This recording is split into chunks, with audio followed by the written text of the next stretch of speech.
사람은 참 됨됨이가 잘 된 사람을 만나야 한다는 게 정말 중요한 부분이 아닐까 싶습니다. 오늘은 몇 년 전 이야기이기는 하지만 저의 이야기를 해보려고 해요. 사실 저도 어디 가서 이야기도 하지 못하고 정말 속으로 끙끙 앓기만 했었는데 이제는 몇 년 지나기도 했고 너무 기가 막힌 이야기라서 한번 말해보고 싶습니다. 저의 가슴속에 품고만 있었던 이야기입니다. 저희 남편은 훤칠하고 잘생겼었어요.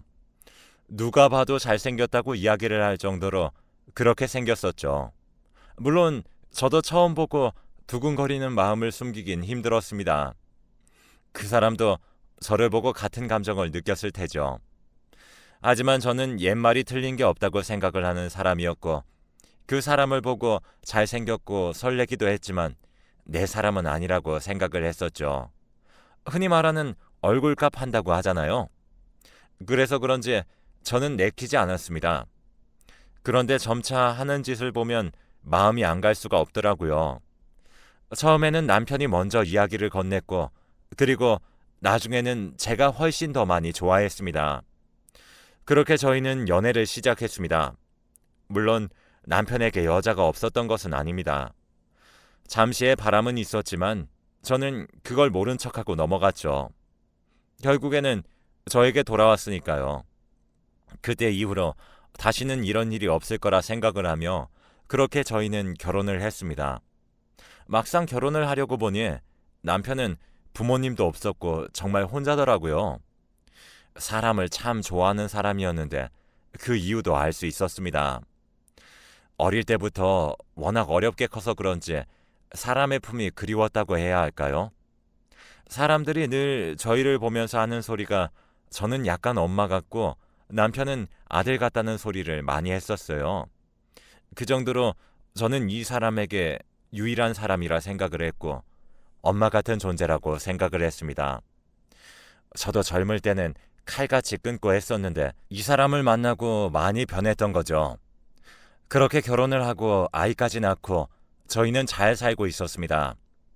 철이 없기는 했지만 나름 돈도 벌어다 주고 그렇게 좀 착실하게 살았죠. 아이가 어렸을 때는 아이가 좋아서 늘 집에도 빨리 들어오고 그렇게 저희는 나름 행복하게 살았습니다. 하루하루 살아가면서 가정의 안정감을 느끼며 살아가는 듯 했죠. 그리고 남편도 점차 안정이 되는 듯 했고 철이 없어 보이기는 했지만 아빠가 되었다는 자부심이 있었어요. 하지만 그건 오래가지 못했습니다.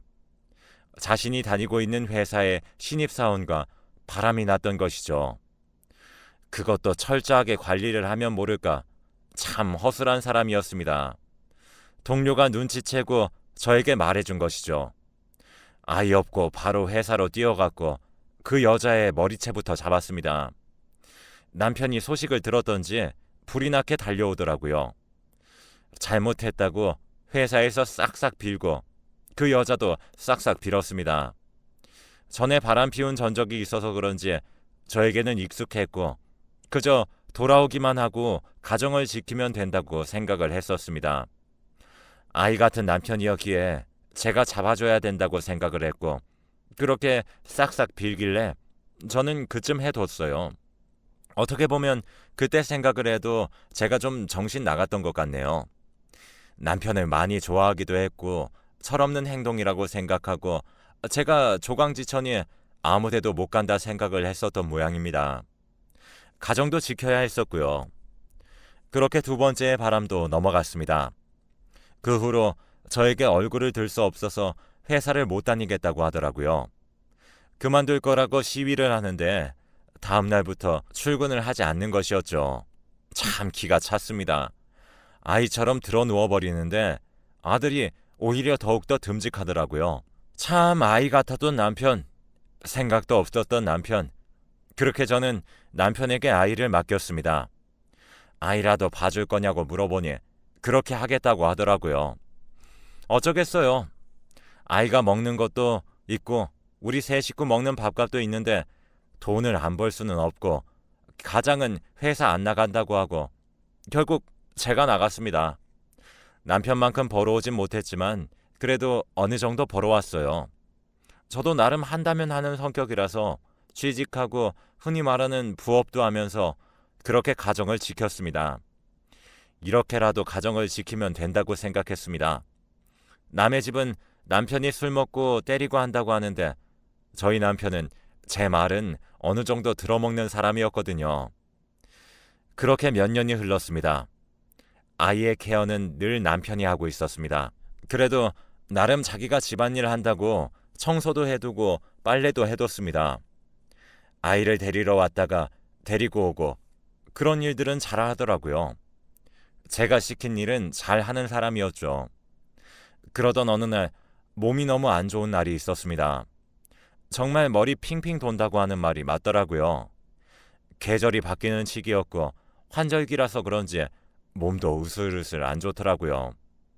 저도 나이를 먹어가는 건지 그날따라 영 몸이 좋지 않았어요. 결국 회사에다가 말을 하고 조퇴를 했죠. 그렇게 집에 들어갔는데 신발 하나가 더 보이더라고요. 처음에는 믿기지 않아서 이게 내 신발인가 싶었습니다. 여자의 신발이었거든요. 그렇게 안방으로 들어가니 남편이 딴 여자랑 함께 있더라고요.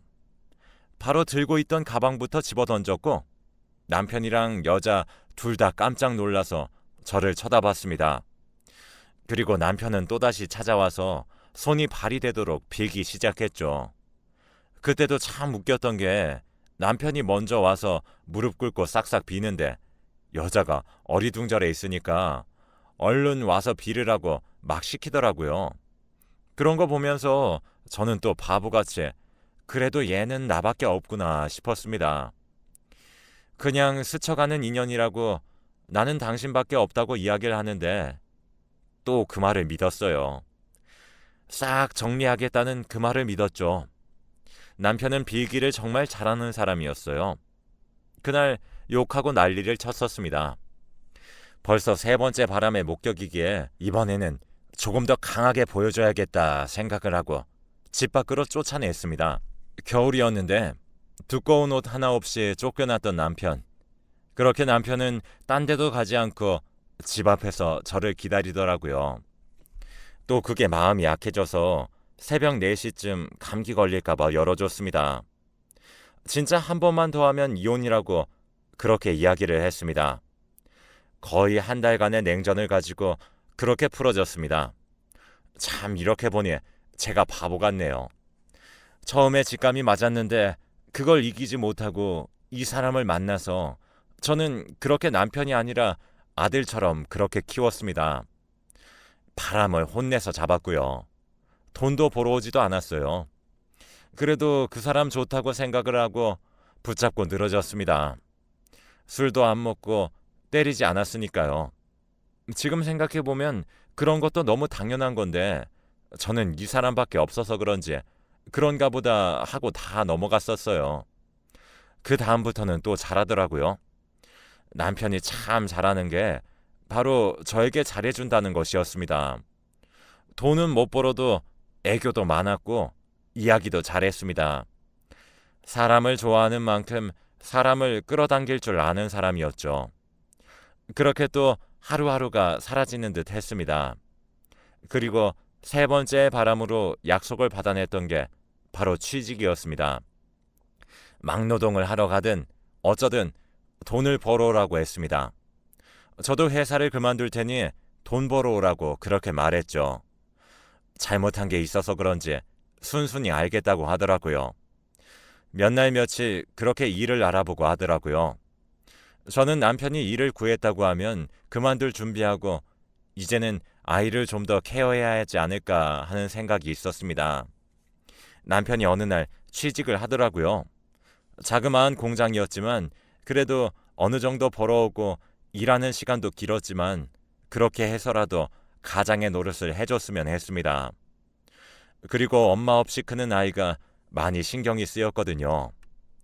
그렇게 취직을 한 지 한 달이 되었고 점차 생활이 잡히나 싶더니 첫 월급을 저에게 안겨준 채 저희 남편은 실종이 되었습니다. 처음에는 잠시 급하게 어디를 갔다고 생각을 했었습니다. 하지만 집에 안 들어오는 날은 없었기에 이상하더라고요. 경찰서에 신고를 해볼까 하다가 하루로 신고를 하는 것은 안 된다고 하기에 그렇게 기다렸습니다. 하루하루 기다리는데 남편은 돌아오지 않았어요. 무슨 일일까? 어디 납치라도 된 것일까? 정말 누군가 돈 벌어준다고 하는 것에 따라가 버린 것은 아닐까? 무서운 세상인데 이 철없는 사람이 사기는 당하지 않을까? 엄청 많은 걱정이 되었습니다. 그렇게 일주일이 지났지만 남편은 돌아오지 않았습니다. 아이가 아빠를 찾기 시작하고 그제서야 저도 수소문해서 남편을 찾기 시작했습니다. 경찰도 찾았지만 흔적이 없다고 합니다. 그때 당시에는 CCTV가 그렇게 많이 보유가 되지 않은 상황이었고 공장 동료들의 말을 들어보면 일도 잘 마치고 퇴근한다고 하고 집에 들어간다고 하는 것도 들었다고 합니다. 하지만 집에 돌아오지 않았습니다. 전단지라는 전단지는 만들어서 뿌렸고 그렇게 남편을 찾기 급급해서 저는 회사도 그만두게 되었습니다. 갑자기 사라져버린 남편이 너무 걱정이 되었죠. 저녁에 하는 일을 구했고 아이를 재운 뒤 저는 밤에 나갔습니다.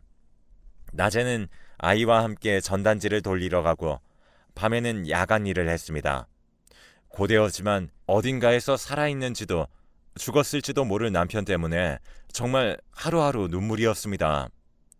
그렇게 바람을 피우고 했었지만 소중한 저의 남편이었고 얼마나 철이 없고 어린 생각을 가지고 있는 사람이라는 것을 알기에 많이 걱정이 되더라고요. 그렇게 1년이라는 시간이 지났습니다. 낮에는 전단지에 그리고 밤에는 야간일 너무 힘이 들더라고요. 살도 거의 10kg이 넘게 빠졌습니다. 도저히 안 되겠었기에 저의 가게를 가져야겠다는 생각이 들더라고요. 제가 자유롭게 나갈 수 있고 남편 찾을 수 있는 일도 할 수 있도록요. 그렇게 저는 야간에 일을 하면서 낮에는 또 제빵을 배우기 시작했습니다. 잠은 제대로 자지 못했지만 그래도 가게라도 내게 된다면 조금이라도 수월하겠지 하는 생각으로 그렇게 시작을 하게 되었어요. 대출을 내어서 가게를 내고 아들과 조금씩 자리를 잡으면서 살아가고 있었습니다.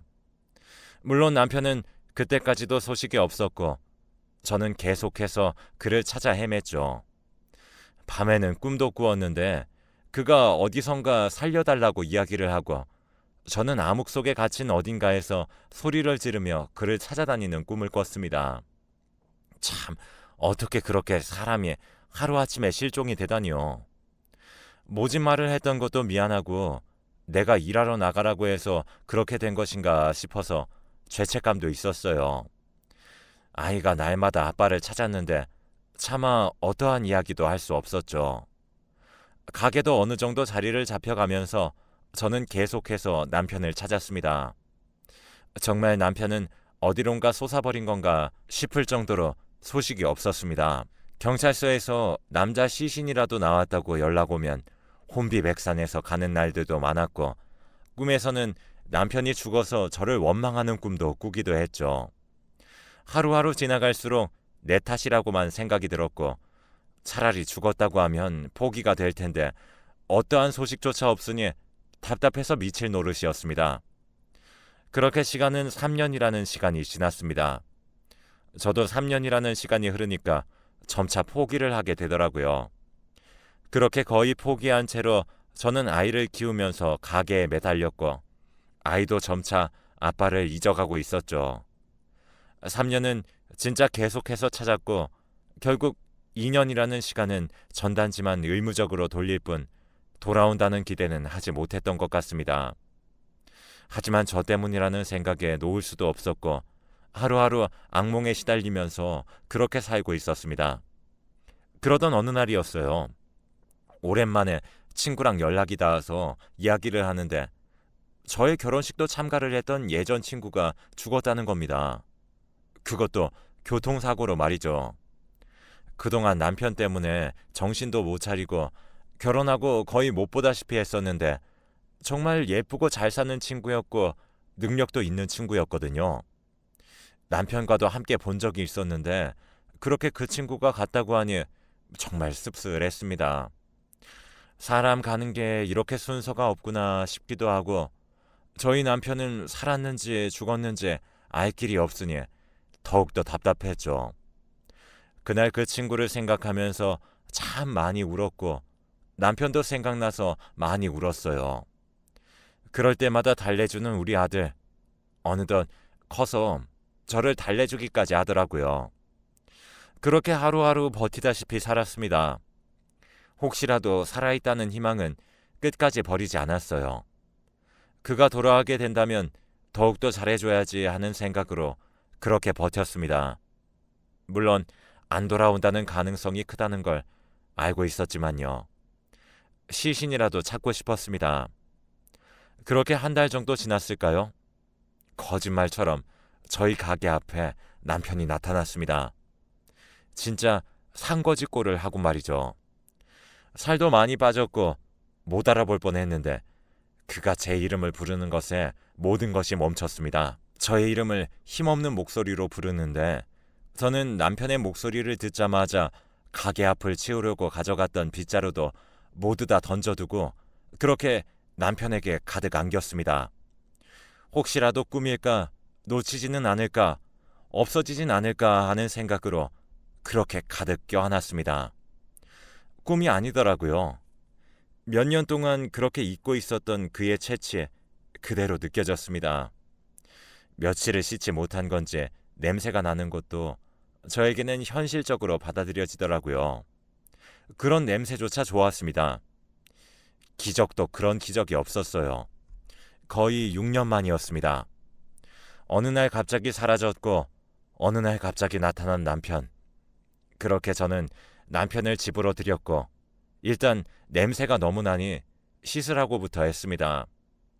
그리고 그 사이에 밥을 차렸고 가게를 닫고 집으로 들어왔죠. 어떻게 된 거냐고 물어봐도 답이 없었던 남편.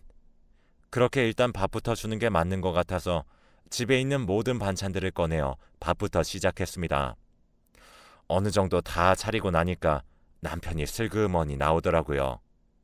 씻고 나니 그나마 깨끗해 보였습니다. 예전에 얼굴이 보였는데 살짝 나이가 든 게 보이더라고요. 자그마치 6년이라는 시간이었으니 당연하게 변했겠다 싶었습니다. 그렇게 앉아서 밥을 먹기 시작하는데 밥 먹는 동안은 물어보지 않았죠. 그냥 그 상황들이 모두 다 꿈만 같았어요. 그동안 마련했던 집부터 시작해서 가게까지 전부 다 보여주고 싶었습니다. 당신이 돌아올 곳은 여기라고. 그렇게 밥을 다 먹고 그는 말을 시작했죠. 집으로 돌아가는 중간에 누군가에 의해 자신이 어디론가 끌려가더니 산속이었고 어디인지도 몰랐다고 해요. 일을 시키기 시작하는데 말도 안 통하는 외국인들이었고 그저 일을 하지 않으면 혼을 냈다고 합니다. 그래서 어쩔 수 없이 일을 했고 탈출도 하지 못하게 했으며 경비가 삼엄했다고 하죠. 한마디로 정말 팔려갔던 것입니다. 그리고 몇 년째 일을 하던 중에 어느 날 경비가 느슨한 날이 걸렸고 그렇게 도망쳐서 나왔다고 합니다. 그동안 저와 아이가 너무 보고 싶었다며 그렇게 이야기를 하더라고요. 화가 진짜 많이 났었습니다. 얼마나 무서웠고 왜 사람을 그런 곳에 가뒀으며 그런 악질들은 사라져야 한다고 생각했습니다. 제가 지내온 6년간의 시간도 지옥이었으니까요. 그래서 바로 말했습니다. 또 언제 그런 상황이 닥칠 줄 모르고 도망갔다는 것을 알면 또 찾아올지도 모른다. 그곳이 어디냐? 신고하자. 그렇게 이야기를 했죠. 하지만 다시는 엮이기 싫다고 하면서 손사래를 치더라고요. 아무래도 그때 받은 충격이 그대로 있나 싶어서 일단 그날은 넘어갔습니다. 근데 아무래도 걱정이 되더라고요. 혹시라도 또다시 남편이 없어지면 어떻게 하지 싶었습니다. 너무 걱정되고 다시는 이런 일들이 없었으면 하는 바람으로 다시 한 번 더 남편에게 이야기를 꺼내봤어요. 그런데 이제는 화를 내기 시작하더라고요. 자기한테는 고통의 시간들이었는데 이렇게 계속 이야기를 하게 하는 것도 정신적으로 아프게 하는 것이라고 말이죠. 남편의 말도 맞는 것 같았어요. 그렇게 핸드폰도 다시 뽑고 그동안 남편이 고생한 걸 생각해서 이것저것 좋은 것도 해먹이고 옷도 사입히고 했습니다. 자신 없는 사이에 이렇게 성공했다며 내 마누라 자랑스럽다며 이야기를 하더라고요. 그렇게 몇 달이 지나갔습니다. 남편은 당분간 쉬었습니다. 친구들도 만나라고 하고 용돈도 줬죠. 그동안 얼마나 힘들었을까 싶어서 그렇게 해달라고 하는 건 다 해줬습니다. 그냥 건강하게 돌아와 준 것만으로도 아주 고마운 일이었죠. 그런데 어느 날 남편이 씻고 있을 때 남편의 전화기가 엄청 울리더라고요. 문자 같은 것이 계속 오는 것 같았는데 순간 무언가 무섭더라고요. 혹시라도 그때 납치했던 조직이 남편의 연락처를 알고 연락 온 것은 아닐까 하면서 말이죠. 떨리는 손으로 그렇게 남편의 핸드폰을 뒤집었는데 문자 메시지로 이러한 내용들이 오고 있더라고요. 네 마누라 진짜 멍청이 중에 멍청이다. 어떻게 그 말을 믿지? 빵가게 성공했다던데 정말 부럽다. 하는 내용. 그 후로도 입에 담을 수 없는 말들. 그렇게 저는 핸드폰 비번을 풀었습니다. 단순한 남편은 패턴이 쉽거든요. 충격적이었던 내용. 씻고 나오는 남편에게 이 내용이 무엇인지 물어봤습니다. 그러자 남편이 바로 무릎을 꿇더라고요. 그냥 친구에게 그동안 있었던 일을 말하기가 쪽팔려서 그냥 어디서 잘 살고 있었다고 말했다고 합니다. 하지만 내용들은 그게 아니었거든요. 앞뒤 내용이 전혀 맞지 않았고 저는 큰 소리 쳤습니다. 지금부터 똑바로 대답 안 하면 다 죽여버릴 거라고 말이죠. 그제서야 벌벌 떨면서 말합니다. 몇 달 전에 죽었다고 했던 친구, 그 친구와 함께 야반도주 했던 거예요. 공장에 새로 취직하게 되면서 그 친구가 사업적으로 남편이 일하는 공장에 왔었는데 그때 결혼식에서 본 게 기억이 나서 서로 말을 걸었던 거죠. 그렇게 거의 공장 다니기 시작했을 때부터 만나기 시작했고 그 친구가 남편을 결혼식장에서 봤을 때 마음에 들었다며 그렇게 둘이 함께 지내자고 이야기를 했답니다. 남편은 제가 또 화낼 것이 무서워서 따로 말도 안 하고 그 여자는 돈도 안 벌고 자기가 먹여 살려주겠다는 말에 홀랑 넘어가서 그렇게 도망간 거죠. 제가 찾는 것도 알고 있었는데 조금 하다가 말 줄 알았답니다. 그리고 자기도 언젠가는 돌아가야지 생각이 들어서 따로 말하지도 않았고요. 그 여자는 혼인신고 이런 거 필요 없이 그냥 살자고 해서 살았답니다. 그냥 동거 말이죠. 정말 철없죠? 이게 무슨 말입니까? 그렇게 교통사고를 당했을 때 장례식장도 못 갔답니다. 부모들한테 보일까 봐요. 집에는 갑자기 부모님들이 찾아왔고 나가라고 했고 그렇게 갈 곳이 없어서 거의 한 달간을 노숙했다고 합니다. 그래서 그 거짓골을 하고 저한테 온 것이었죠. 정말 기가 막히죠? 자기는 어째도 돌아올 생각이었다며 그렇게 매달리는 남편. 정말 띵 하는 느낌과 함께 아무 생각이 들지 않더라고요. 6년간 지옥에서 살아온 것을 생각하면 뺨이라도 한 대 치고 싶었지만 저는 그냥 그놈과는 할 말도 없어서 나가라고 했습니다. 물론 이혼도 했고요. 여전히 잘 빌더라고요. 무릎 꿇고 싹싹 빌면서 다시 받아달라고 잘못했다고 하는데 예전의 모습과 오버랩 되면서 내가 괴물을 키웠구나 하는 생각이 들었습니다. 말을 할 때도 그렇게 자신은 잘못한 게 없다는 표정, 그리고 싹싹 비는데 그 모습조차도 그냥 저는 받아주는 사람으로 생각하고 의무적으로 하는 행동. 네, 저는 그와의 인연을 완벽하게 끊었네요. 지금은 어떻게 살고 있는지도 모릅니다. 몇 년이 지난 지금도 저는 정신적인 충격이 있어서 치료를 받고 있는 현실이기도 합니다. 어디에도 이야기를 할 수 없었던 저의 이야기. 저는 그렇게 지금은 완전히 다른 동네로 이사왔고 아이와 함께 행복하게 지내고 있습니다. 그 사람의 상처로 인해서 남자는 거들떠 보지도 않고 아들만 보면서 살아가고 있네요. 세상 살다 보면 참 별 인연이 다 있죠. 저의 긴 이야기 들어주셔서 감사하고 이야기 들어주신 분들의 앞길에는 행복만 가득하시길 바라겠습니다.